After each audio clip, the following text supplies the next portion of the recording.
Ici, on nous demande de démontrer que le vecteur AB moins vecteur AC moins vecteur CB est égal à vecteur nul. Donc, qu'est-ce que nous allons faire? Nous allons prendre cette écriture-là.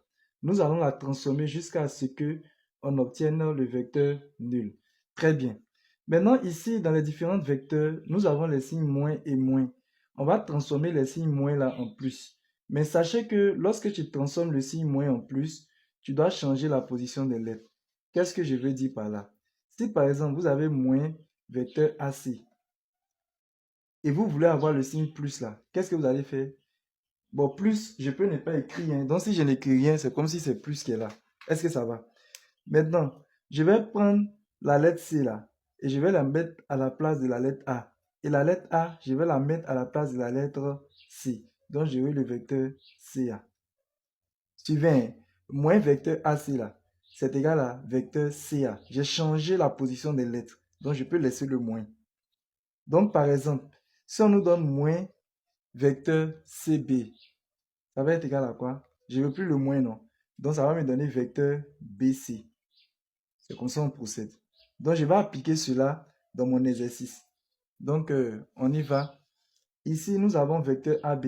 Lui, je vais le laisser intact. Vecteur AB reste intact. Maintenant, ici, j'ai moins vecteur AC. Comme je l'ai expliqué là, le moins vecteur AC va devenir vecteur CA.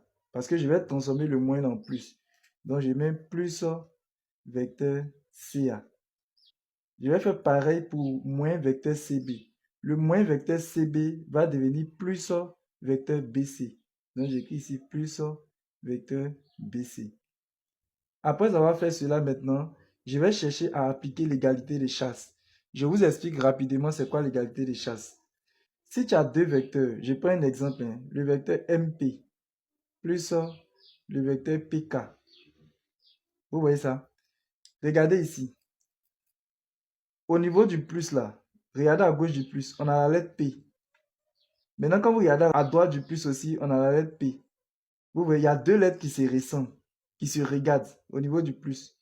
Donc l'égalité des chasse dit quoi? Quand tu as une situation comme ça, tu prends les lettres qui sont au bout là seulement. Donc c'est comme si vecteur MP plus vecteur PK là. Grâce à l'égalité des chasse, ça va me donner le vecteur MK. Voilà, j'ai pris la lettre M et puis la lettre K seulement. J'espère qu'on s'est fait comprendre, hein. Je vais donner un autre exemple. Si vous avez par exemple le vecteur KJ plus le vecteur JF, regardez ici. Quand vous voyez le plus là, à gauche du plus on a J, non? Et puis à droite du plus on a J. Les deux J là sont les mêmes lettres. Donc l'égalité des chasse dit tu prends ceux qui sont au bout là. Donc j'aurai le vecteur KF. Je vais prendre K et puis F. Donc ça va me donner le vecteur KF. Maintenant, je vais chercher à appliquer l'égalité des chasses dans mon égalité là. Mais dans mon égalité, regardez, quand il y a plus ici, je vois B et puis C, les deux ne se ressemblent pas. Regardez, il y a plus ici, je vois A et puis B, les deux ne se ressemblent pas. Mais regardez par exemple ici, j'ai la lettre C et puis la lettre C. Comment je vais faire? Je vais déplacer les deux vecteurs là. On me suit, hein. Donc j'aurai quoi? J'aurai vecteur AB. Le vecteur AB, je l'ai réécrit. Maintenant, le vecteur C et puis le vecteur BC, je vais les déplacer. Suivez, hein. Plus vecteur BC là. Je vais l'écrire d'abord. Je vais écrire plus vecteur BC d'abord. On me suit, hein. Donc je mets plus vecteur BC. Maintenant, plus vecteur CA là. Je vais mettre ça devant. Genre, les deux les ont changé de place. Lui là, je l'ai mis ici. Et puis plus vecteur CA, je l'ai mis devant. Je laisse les couleurs pour que vous voyez bien bien. Donc plus vecteur CA. Maintenant que je suis à ce niveau, je peux appliquer égalité de chasse partout. Regardez ici. On a la lettre B et puis on a la lettre B. Hein? Donc si j'applique mon égalité de chasse, comme je vous ai expliqué là, ça va me donner le vecteur, cette partie-là, va me donner juste le vecteur AC. Donc j'écris AC, vecteur AC plus, et puis j'ai réécrit ça la vecteur CA. C'est bon, non? Maintenant ici, cette fois-ci, je peux appliquer l'égalité de chasse aussi. Regardez, à gauche du plus on a C, et puis à droite du plus on a C. Donc si j'applique l'égalité de chasse, qu'est-ce que cela va me donner? Cela va me donner, je vais prendre les lettres qui sont au bout ici, la lettre A ici, et puis la lettre A ici. Cela me donne le vecteur AA.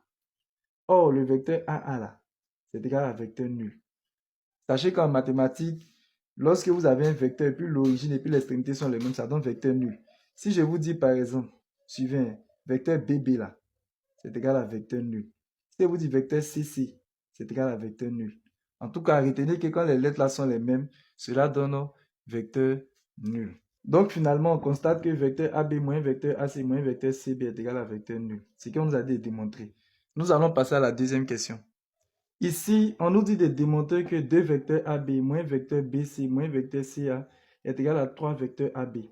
Donc, qu'est-ce qu'on va faire? On va prendre cette expression-là, vectorielle, on va la transformer jusqu'à ce qu'on obtienne 3 vecteurs AB. Donc, top, c'est parti. Ici, on a 2 vecteurs AB. Je vais laisser 2 vecteurs AB là comme ça. Donc, j'ai 2 vecteurs AB. Maintenant, ici, j'ai moins vecteur BC. Je vais transformer moins vecteur BC en plus vecteur CB. Je vous ai déjà expliqué, on va changer la position des lettres. Donc, ça fait plus vecteur CB. Pareil ici, j'ai moins vecteur CA. Je vais le transformer en plus vecteur AC.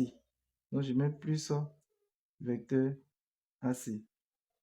Après avoir fait cela, qu'est-ce que je vais faire? Regardez ici. Ici, j'ai la lettre C et puis la lettre C. Mais les deux lettres là ne se regardent pas. Donc, je ne peux pas appliquer l'égalité des charges directement. Donc, je vais mettre le vecteur AC là d'abord à la place du vecteur CB. Et puis, je vais mettre le vecteur CB à la place du vecteur AC. Donc, qu'est-ce que j'aurai? J'aurai deux vecteurs AB. Lui va rester à sa place. Donc, j'ai deux vecteurs AB plus, donc suivez, plus vecteur AC là. Je le mets en rouge. Je vais l'écrire d'abord. C'est lui, je vais écrire d'abord. Donc, je mets plus vecteur AC. Maintenant, le plus vecteur CB, lui, maintenant, je le mets après. Donc, ça fait plus lui là. Plus vecteur CB. Après avoir fait comme ça maintenant, j'aurai quoi? Je vais appliquer l'égalité des chasses ici. Donc, je remets toujours deux vecteurs AB là. Je le réécris. Après, je mets plus. Maintenant, en appliquant l'égalité des chasses ici là, qu'est-ce qui se passe? Vous voyez la lettre C et puis la lettre C là se font face. Donc, je vais prendre la lettre A et puis la lettre B. Donc, j'aurai plus vecteur AB. Maintenant, 2 vecteurs AB plus vecteur AB, ça donne 3 vecteurs AB. Pourquoi? Parce que vous voyez devant le vecteur AB ici, on a 2 noms. Mais ici, là, vous allez me dire, mais non, pas mis de nom. Mais sachez que c'est 1 qui est ici. C'est 1 fois vecteur AB. Donc, je fais 2 plus 1. Et 2 plus 1 nous fait 3. Donc, j'écris 3 et puis je mets vecteur AB. Donc, j'ai pu démontrer que 2 vecteurs AB moins vecteur BC moins vecteur CA là donne 3 vecteurs AB, comme ils ont dit de démontrer dans l'exercice. Pour la troisième question, on nous dit de réduire la somme 1 quart de vecteur U moins vecteur V plus 3 cinquièmes de 2 vecteurs U moins vecteur V. Donc, qu'est-ce que je vais faire? Je vais développer d'abord. Donc, j'ai réécrit l'expression ici. Maintenant, pour développer, qu'est-ce qu'on fait? On va faire les 1 quart là multiplié par vecteur U. Donc, je fais 1 quart fois vecteur U. Donc, je vais écrire ça. 1 quart vecteur U. J'ai quel signe ici? J'ai le signe moins, non? Donc, je mets le moins. Après, je reviens prendre le 1 quart. Beaucoup d'élèves ne reviennent pas prendre. Donc, je fais 1 quart maintenant fois vecteur V. Je suis en train de développer. Donc, ça fait 1 quart fois vecteur V. Après, je vais venir devant ici. J'ai plus, non? Je mets plus. Maintenant, je vais faire 3 cinquièmes. Celui qui est là, 3 cinquièmes fois 2 fois vecteur U. Donc, je vais écrire 3 cinquièmes fois 2 fois vecteur U. Après, j'ai le signe moins, non? Donc, je mets le signe moins. Je reviens prendre le 3 cinquièmes. Je vais faire 3 cinquièmes maintenant fois vecteur V. Donc, j'écris 3 cinquièmes fois vecteur V. Après avoir fait cela maintenant, nous allons calculer certaines parties. Ici, je n'ai rien à calculer. J'aurai 1 quart vecteur U moins 1 quart vecteur V plus. Maintenant, ici, je vais calculer. J'ai 3 cinquièmes fois 2. Donc, qu'est-ce que j'ai fait? Je fais 3 fois 2. Je multiplie les deux qui sont en haut là. Donc, 3 fois 2 nous donne 6. Et puis, je conserve le dénominateur qui est 5. Donc, j'ai 6 cinquièmes de vecteur U. Et puis, j'ai réécrit ça. J'ai moins 3 cinquièmes vecteur V. Après avoir fait cela maintenant, je vais mettre les vecteurs qui sont les mêmes ensemble. Ici, nous avons le vecteur U. 1 quart du vecteur U. Donc ici, on a le vecteur U dans cette écriture. Et puis, j'ai plus 6 cinquièmes du vecteur U. Donc, je vais les rapprocher. C'est ce qu'on appelle en mathématiques ordonnées. Donc, je mets 1 quart vecteur U plus 6 cinquièmes vecteur U. Donc, j'ai mis les deux ensemble. Maintenant, le vecteur V là, j'ai moins 1 quart vecteur V. Donc, je mets moins 1 quart vecteur V moins 3 cinquièmes vecteur V. Voilà, j'ai mis les V ensemble. Maintenant, je vais effectuer les calculs. Pour effectuer les calculs, normalement, vous faites 1 quart plus 6 cinquièmes. Les deux, on va les calculer ensemble. Si vous voulez, je vais mettre en parenthèse. On fait 1 quart plus 6 cinquièmes. Et puis, on met un vecteur U. Maintenant, on va faire pour celui-là. On va mettre moins. On peut mettre moins en facteur. Et puis, on va faire 1 quart plus 3 cinquièmes. 1 quart plus 3 cinquièmes du vecteur V. Bon, ici, là, je sens qu'il y a des élèves qui vont me poser des questions. Regardez, on a moins et puis moins ici, non? Hein? Donc, j'ai mis moins en facteur. Quand je mets moins en facteur, si j'enlève moins ici, il va rester quoi? Il va rester 1 quart, non? C'est ça, j'ai mis en parenthèse 1 quart. Si j'enlève moins qui est ici aussi, il va rester quoi? Il va rester plus. C'est ça, j'ai mis plus 3 cinquièmes. Maintenant, pour ceux qui ne comprennent pas, voilà ce qu'il va vous dire. Vous faites moins 1 quart, hein, plus moins 3 cinquièmes. Puis vous allez calculer. C'est bon. Et puis après, vous mettez le vecteur V. Ok. Donc ici, maintenant, j'ai 1 quart plus 6 cinquièmes. Donc, qu'est-ce que je vais faire? Je vais rendre au même dénominateur. Pour rendre au même dénominateur, on met la barre. Je vais faire 1 fois 5. Je multiplie les deux là. 1 fois 5, ça fait 5, non? Donc, j'écris 5. Après, je mets plus, le signe qui est ici. Et puis, je fais 4 fois 6. 4 fois 6 nous donne 24. Donc, j'écris 24. Maintenant, je multiplie les dénominateurs, ceux qui sont en bas ici là. J'ai fait 4 fois 5, ça fait 20. Donc, j'écris 20. Je ferme la parenthèse et puis je mets vecteur U. Après, je mets mon signe moins. Je vais venir aussi calculer ici. Je vais rendre le même dénominateur. Donc, je fais 1 fois 5. Je mets ma barre de fraction d'abord. 1 fois 5, ça fait 5. J'ai multiplié les deux là. Après, je mets le signe plus, parce qu'il y a un signe plus ici. Et puis, je fais 4 fois 3, les deux là. 4 fois 3 nous donne 12. Donc, j'écris le 12. Maintenant, au dénominateur, je fais 4 fois 5 en bas. 4 fois 5 nous donne 20. Donc, je mets le 20 et je mets le vecteur V. Après cela, maintenant, je vais calculer au niveau du numérateur. 5 plus 24 nous donne 29. Donc, j'ai 29 sur 20, vecteur U.